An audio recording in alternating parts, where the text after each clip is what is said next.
able to maintain that level of mystical, magical experience that's going to change us and do the work for us, when ultimately only I, can do that internal work with the help of Jesus, connecting with him through daily prayer, meditation, whatever other spiritual practice you have, attending a spiritual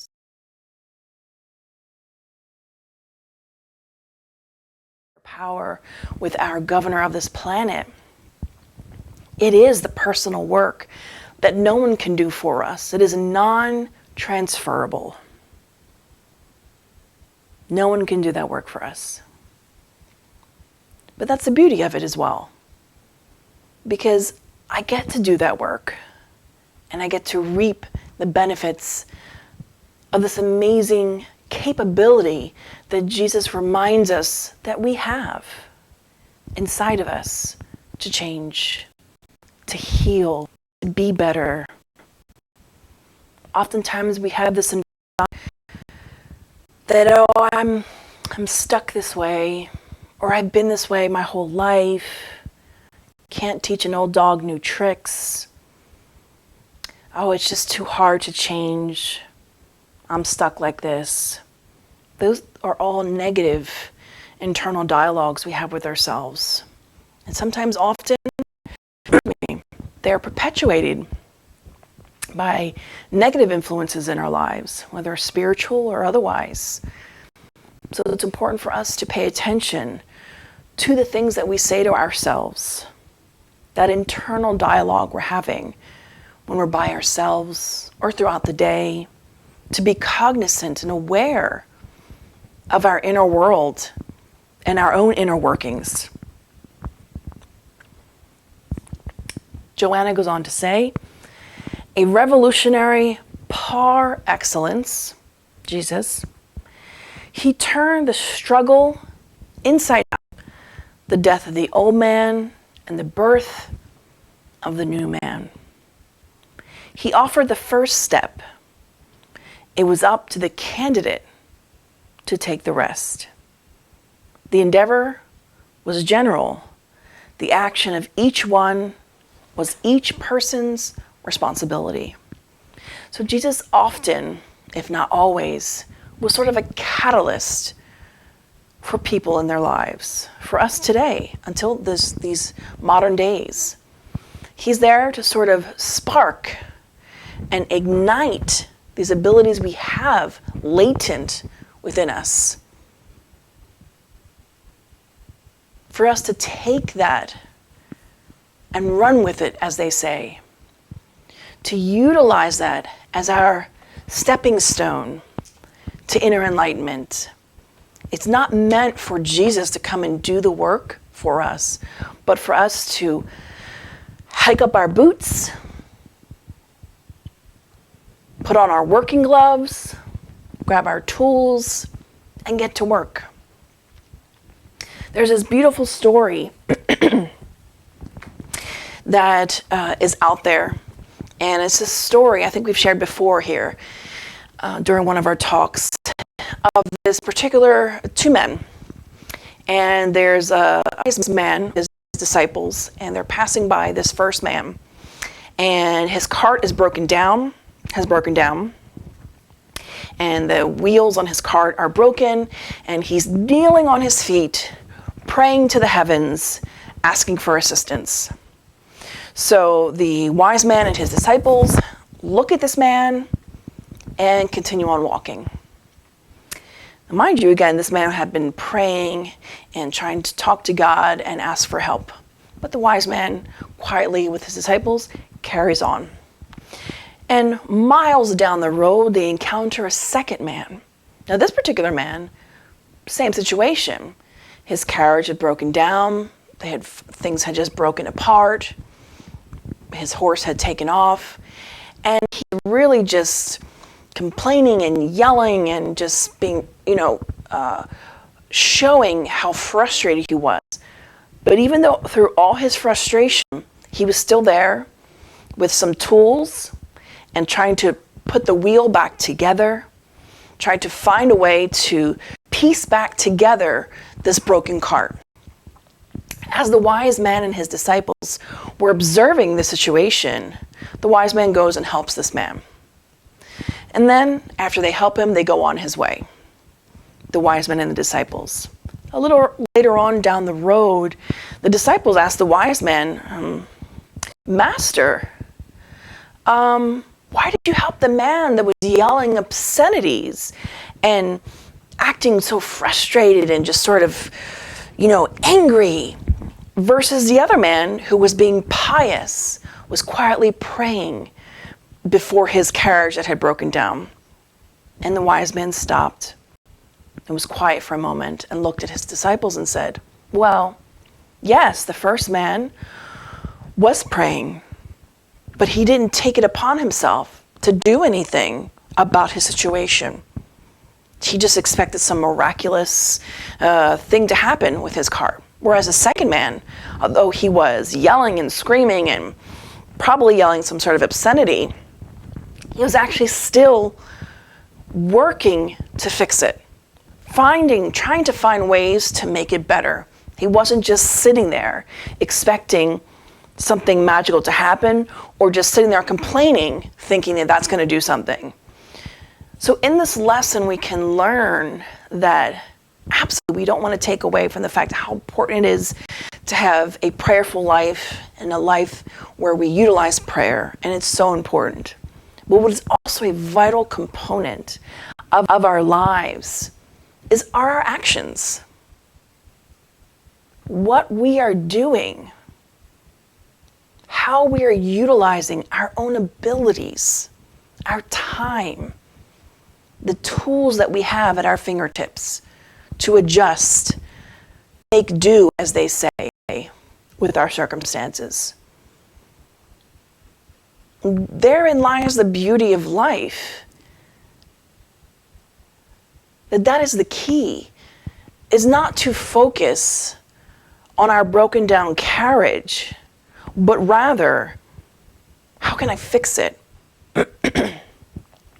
What can I do to make this better? What can I learn from this moving forward?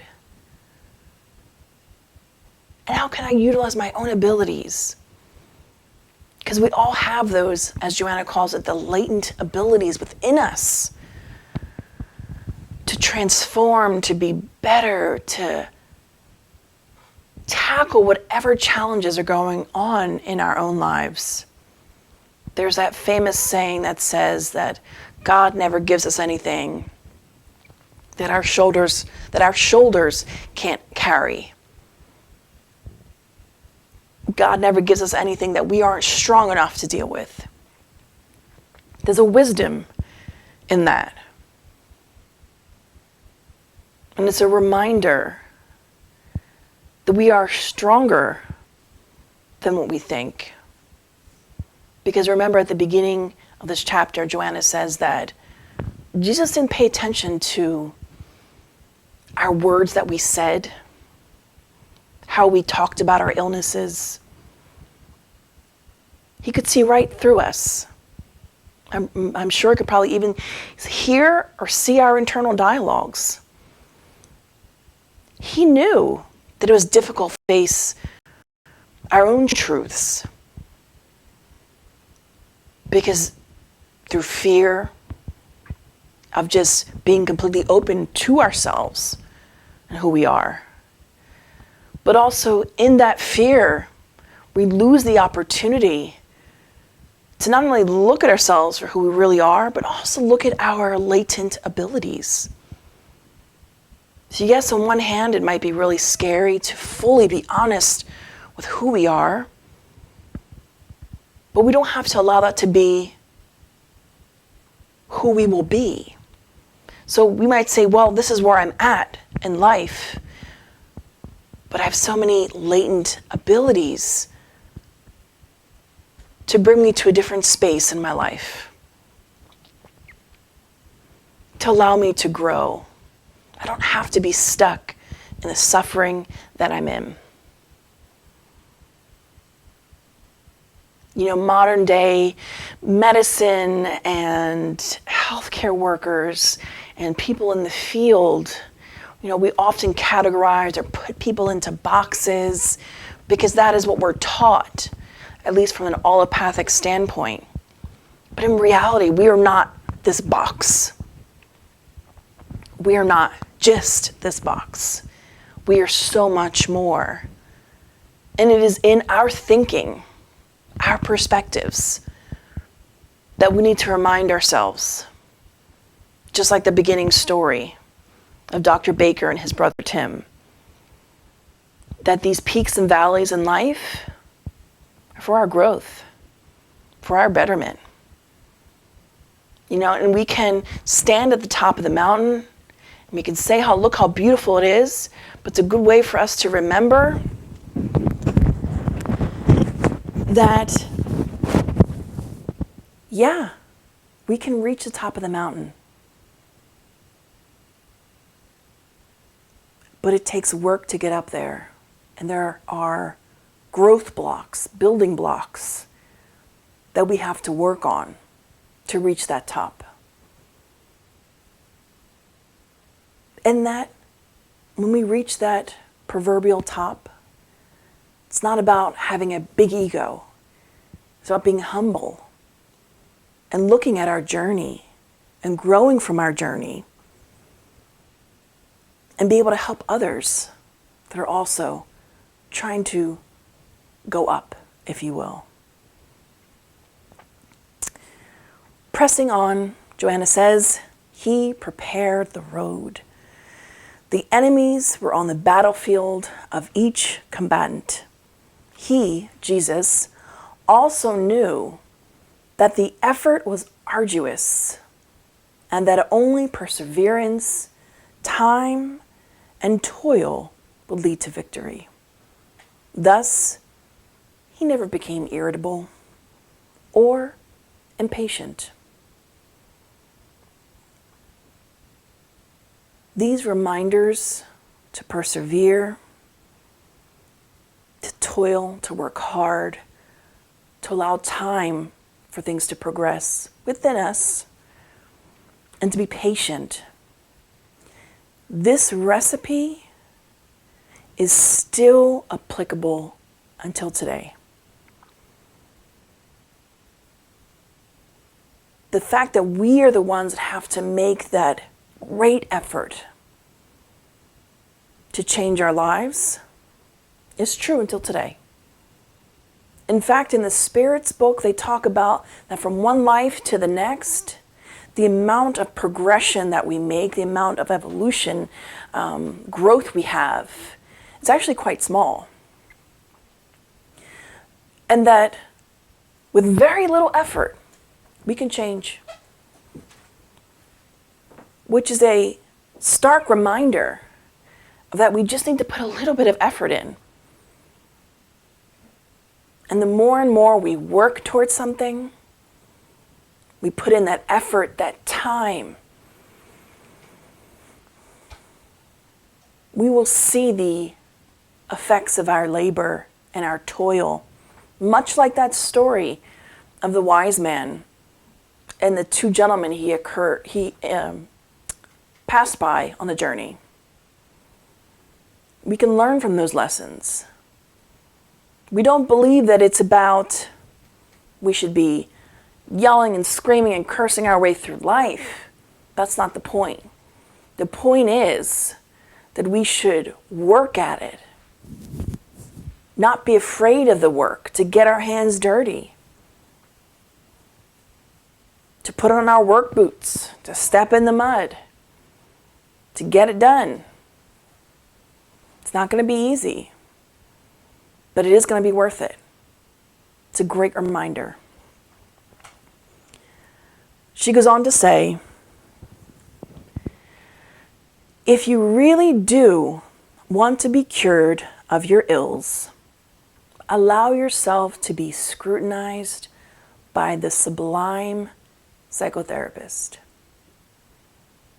This is a very profound statement, one in which we should read again and again, reflect on, and consider what it means and what it looks like for each of us.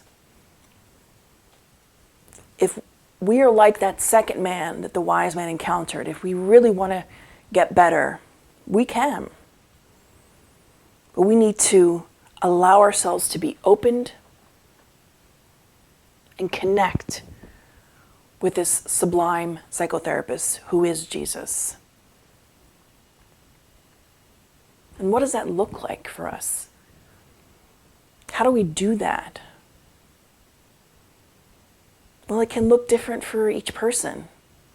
Whether that's you beginning a practice of daily prayer and meditation, where you're asking for Jesus' help, to allow yourself to be open to Him, to allow your mind and your heart to be permeable, and to really get to know who we are, and to tap into our latent abilities, and to not be afraid to show to Christ who we are. He already sees it anyway. But the action of us opening up is important.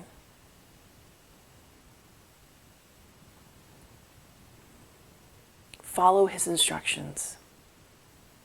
Jesus left many instructions in the various parables that He left for us about how to live our lives, how to love others and ourselves. Very simple things that often, at one time or another, we might find difficult or challenging. But Joanna does not use an abundance of words here herself. She's straight to the point as well. She says, follow His instructions.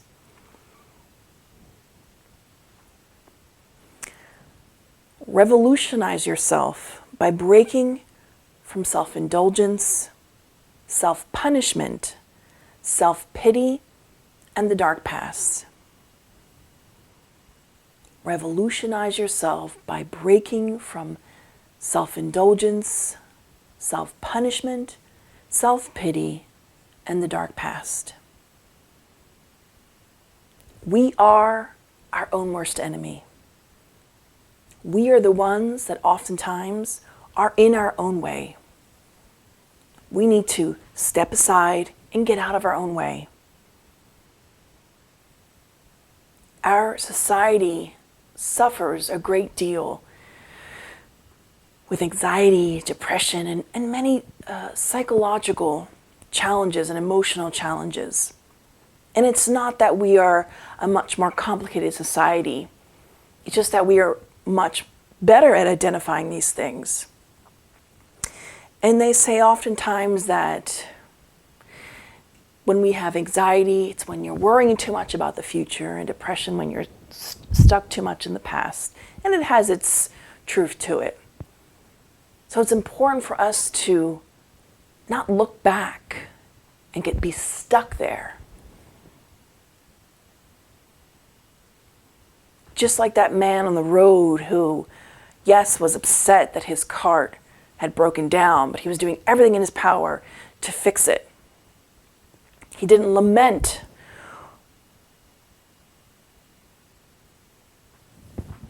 or stay focused on that broken cart and just complaining. He worked hard to get it fixed. That is the point. That we're making an effort. That we are doing something.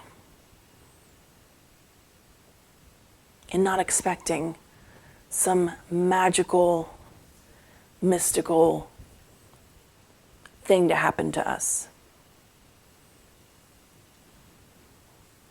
It's important for us to not stay focused on what we may have done in the past, what we may have experienced, any trauma or hardships, whether we played a part in it or not.